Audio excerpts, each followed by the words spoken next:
Ready? Boleh? Boleh?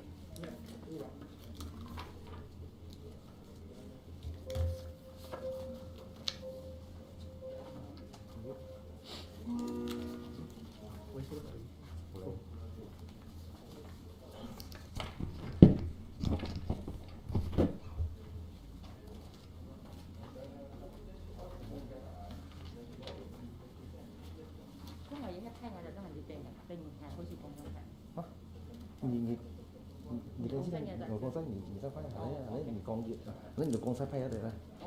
啊。So selamat pagi. Boleh. So saya ahli parlimen Kota Kinabalu Chan Fong Hin. Bersama saya pada pagi ini ialah YB Vivian Wong, ahli parlimen Sanagan, dan juga YB Nurita Swah, ahli parlimen Tenom. So kita bersama sini kita nak buat satu PC untuk menjawab kepada tuduhan Kinabatangan Pong Mokhtar kemarin. So yang kenyataan ni saya masih ada 3 kopi yang lebih. So kamu boleh ambil kalau siapa yang berminat. So ahli parlimen Kinabatangan merangkap Menteri Kerja Raya Sabah Datuk Seri Pong Mokhtar melemparkan tuduhan yang tidak berasas kepada Pakatan Harapan dalam berbahasan ucapan tidak diraja kemarin. Bung menuduh Pakatan Harapan telah memotong bajet pembinaan Lebuh Raya Pen Borneo di Sabah dan menyebabkan pembinaannya lewat. Sebaliknya, Bung kata Lebuh Raya Pen Borneo Sarawak tidak dipotong bajetnya. Ini pembohongan dan fitnah yang terang-terang. Tambah pula, beliau berkata sesiapa yang minta bukti menyokong tuduhan tersebut ialah orang bodoh. Ini adalah kenyataan yang tidak menepati tata susila parlimen, unparliamentary. Dan kami amat kesal tentang tingkah laku beliau. Lazimnya, hujahan ahli-ahli parlimen perlu disokong dengan fakta dan bukti untuk mencerminkan tahap kewibawaan wakil rakyat. Tanpa bukti dan fakta dan bukti, perbahasan tema rakyat tiada beza dengan cyber trooper yang selalunya melemparkan kenyataan yang bukan-bukan. Bukti yang kami pakai tidak lain tidak bukan apa yang dikatakan oleh Pong Mokhtar sendiri di Dewan Undangan Negeri Sabah semasa beliau menjawab soalan Tidun atas jabatan Menteri Pembangunan Infrastruktur Sabah. Untuk makluman, projek pembinaan Lebuh Raya Pen Borneo terbahagi kepada 3 fasa. Fasa pertama merangkumi 706 km dan 35 pakej kerja dengan anggaran nilai 15.2 bilion. Dan fasa 1, Lebuh Raya Pen Borneo Sabah bermula pada 11 April 2016 dengan cara PDP, Project Delivery Partner. Melalui perjanjian PDP, cara pemberian dana projek adalah melalui perbelanjaan pembangunan dari kerajaan dan terbitan sukuk. Pada tahun 2019, Kerajaan Negeri Sabah, yaitu Kerajaan Warisan, telah membuat cadangan kepada Kerajaan Persekutuan Pakatan Harapan bahawa cara PDP dan perjanjiannya akan ditamatkan pada September 2019. Dan ini telah menyebabkan pelaksanaan projek Lebuh Raya Pen Borneo Sabah hanya bergantung kepada perbelanjaan pembangunan kerajaan dan dilaksanakan oleh JK Sabah. Berikutan perubahan tersebut, daripada 20 pakej kerja yang belum dianugerahkan, hanya 1 pakej kerja yang boleh diluluskan pada tahun ini.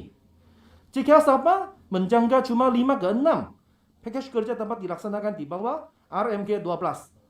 Dan secara keseluruhan, kesemua 35 pakej kerja ini hanya dijangka siap pada tahun 2040. Kesemua ini yang dikatakan oleh Pong Mokhtar di Tun Sabah. Ini bermaksud beliau memang sedar bukan Pakatan Harapan yang memotong bajet pembinaan, malah kerajaan Sabah pada ketika itu yang meminta projek pembinaan Lebuh Raya Pen Borneo diambil alih oleh JK Sabah dan menamatkan cara PDP. Ini menunjukkan bahwa Pakatan Harapan menghormati otonomi Sabah. Apa yang diminta oleh kerajaan Sabah kami sokong. Apa motif beliau untuk menuduh Pakatan Harapan di parlimen? Kami berpendapat, ya mungkin disebabkan kesungguhan beliau untuk lobby cara pembinaan Lebuh Raya Pen Borneo ditukar ke cara PFI, Private Fund Initiative, adalah menjadi pengetahuan umum. Bung adalah penyokong tegar PFI. Merujuk kepada satu laporan media,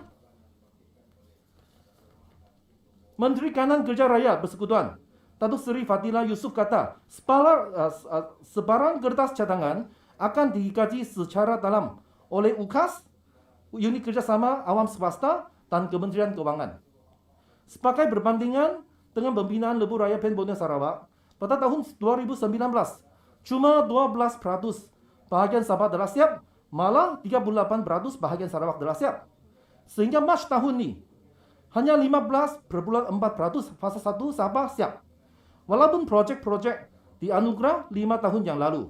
Ini jelas bukan disebabkan oleh Pakatan Harapan. Sedangkan semua projek ini bermula sejak zaman Barisan Nasional. Ini juga jelas bukan disebabkan pemotongan bajet yang diduduk oleh Bung. Selaku Menteri Pembangunan Infrastruktur Sabah, Bung Mokhtar harus mencari punca sebenar kenapa pembinaan Lebuh Raya Pen Borneo di Sabah sangat lewat berbanding dengan Sarawak. Menabur fitnah dan menuding jari separangan dengan motif cari kambing hitam bukan cara penyelesaiannya. Dan Pakatan Harapan hanya memasukkan satu projek sahaja. Satu projek pembangunan yang bermula sejak zaman Barisan Nasional di Sabah, yaitu Trans Sabah Gas Pipeline, TSGP. Ini kerana 88% daripada jumlah kos sebanyak 4,06 bilion telah dibayar untuk projek tersebut, tapi tak ada saluran pipe yang telah siap dan hanya 11% pembukaan tanah selesai. Dan pada ketika itu, Kerajaan Pakatan Harapan adalah gigih menuntut pengembalian pampasan berbilion-bilion yang sudah dibayar kepada kontraktor China. Dan sebarang pampasan yang dituntut balik atas niat Menteri Keuangan Lim Guan Eng ketika itu adalah digunakan pakai untuk pembangunan infrastruktur lain di Sabah. Dan baru-baru ini, Perdana Menteri Datuk Seri Ismail Sabri Yaakob mengisytiharkan bahawa kerajaan akan memperuntukkan sebanyak 4,6 bilion untuk Sabah dan 4,47 bilion untuk Sarawak untuk tujuan pembangunan. Beliau kata peruntukan ini sedang disalurkan melalui peruntukan pembangunan di bawah Rolling Plan 1 2021 sebagai sebahagian daripada rancangan Malaysia ke-12 yang akan dibentangkan di Parlimen pada 27 September ini. Dan peruntukan ini jauh lebih kurang berbanding dengan peruntukan yang kepada Sabah yang semasa Lim Guan Eng sebagai Menteri Keuangan. Dan pada tahun 2000 sebagai bukti, Sabah telah diperuntukkan rekod sejarah 5,2 bilion untuk pembangunan, di mana dia tertinggi di antara semua negeri. Dan apa yang Ismail Sabri berikan kepada Sabah pada tahun 2021 kurang 600 juta dari bajet 2020. Kami mencoba Bung Mokhtar untuk mengulangi kenyataan beliau di luar Dewan Rakyat. Jangan main bayang politik di Dewan Yang Mulia ini. Kalau betul-betul Bung Mokhtar berani mempertahankan Sabah, bukan sahaja beliau harus minta tanah pembangunan yang lebih dari PM, sekurang-kurangnya standing dengan apa yang diperuntukkan semasa Pakatan Harapan. Malah beliau harus mengkritik Perdana Menteri kerana pemotongan tanah pembangunan untuk Sabah. Yang ini yang tadi saya selepas ini saya serahkan. Terima kasih. Saya juga ada prepare printed statement.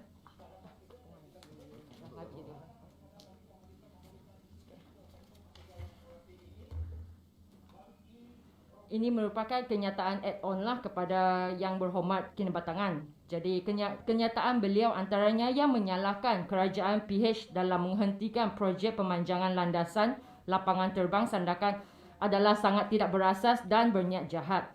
Oleh itu, penting bagi kita untuk menegur YB Kinabatangan dengan fakta dan mengingatkan beliau siapa yang sebenarnya gagal membantu rakyat Sandakan terutamanya. Pada 7 Mei 2017, projek pemanjangan landasan lapangan terbang Sandakan telah dilancarkan dengan gahnya dan dihadiri ramai penyokong oleh Perdana Menteri ketika itu, Datuk Seri Muhammad Najib Tun Razak, yang menjanjikan untuk menyampaikan projek ini dengan sebaiknya demi untuk meningkatkan ekonomi tempatan. Masa kehadapan 1 tahun ke 8 Mei 2018, pada ambang pilihan raya ke-14 G14, tidak ada seinci tanah telah digerakkan di kawasan projek pemanjangan landasan terbang Sandakan. Tiada apa yang dilakukan selama 2 tahun itu sejak Najib membuat pengumuman berkenaan. Projek itu hanya tertinggal sepi. Jadi selepas Pakatan Harapan berkuasa, keutamaan usaha segera dilakukan oleh Mendiang Datuk Steven, mantan ahli Parlimen Sandakan, untuk menghidupkan semula projek penting untuk Sandakan. Ini termasuk perluasan landasan semasa untuk Sandakan itu. Ini termasuk landasan dari 2013 meter, 2133 meter hingga 2500 meter. Kawasan letak teksi tambahan dan kerja-kerja lain yang berkenaan. Akhirnya pada 6 Jun 2020, Majlis Pecah Tanah yang sebenarnya telah diadakan di Lapangan Terbang Sandakan untuk projek pemanjangan landasan Lapangan Terbang Sandakan, di mana dihadiri bersama oleh pemimpin dari kerajaan PH, iaitu mantan Ketua Menteri Sabah Datuk Seri Shafie Apdal, mantan Menteri Kewangan YB Lim Guan Eng, dan juga mantan Menteri Pengangkutan YB Anthony Loke. Pembinaan projek itu tidak berhenti sejak itu, kecuali semasa tempoh pemerintahan Kawalan Pergerakan PKP 1.0 tahun lepas. Kerja-kerja sedang berjalan dengan baik dan menurut pihak lapangan terbang, projek ini dijangka siap pada penghujung tahun ini. Malah semua orang boleh melihat pada peta Google untuk melihat sendiri perkembangan projek berkenaan, dan ia sememangnya berjalan secara dilancang.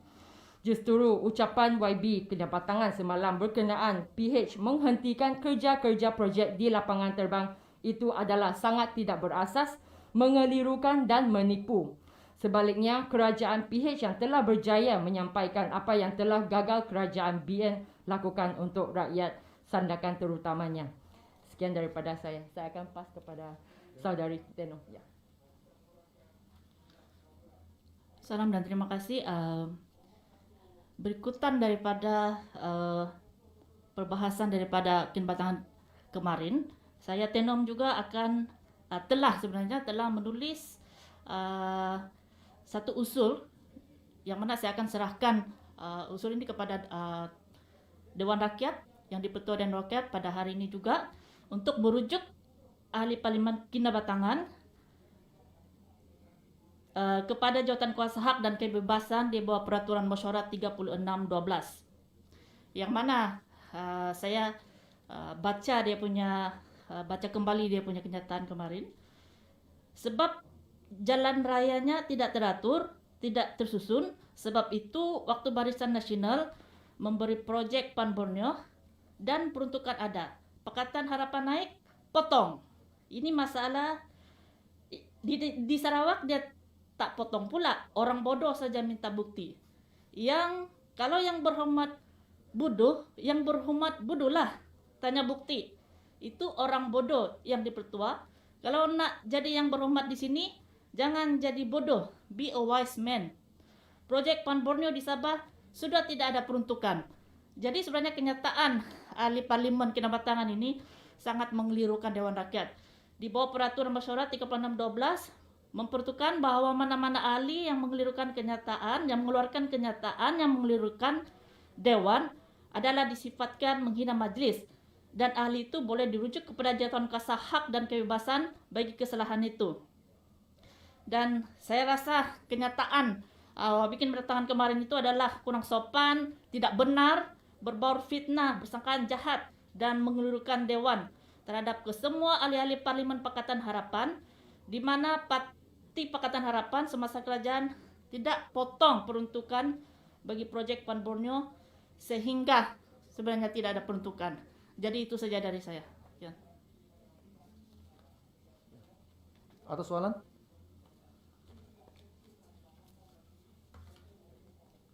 Kalau tidak, oke, sekian.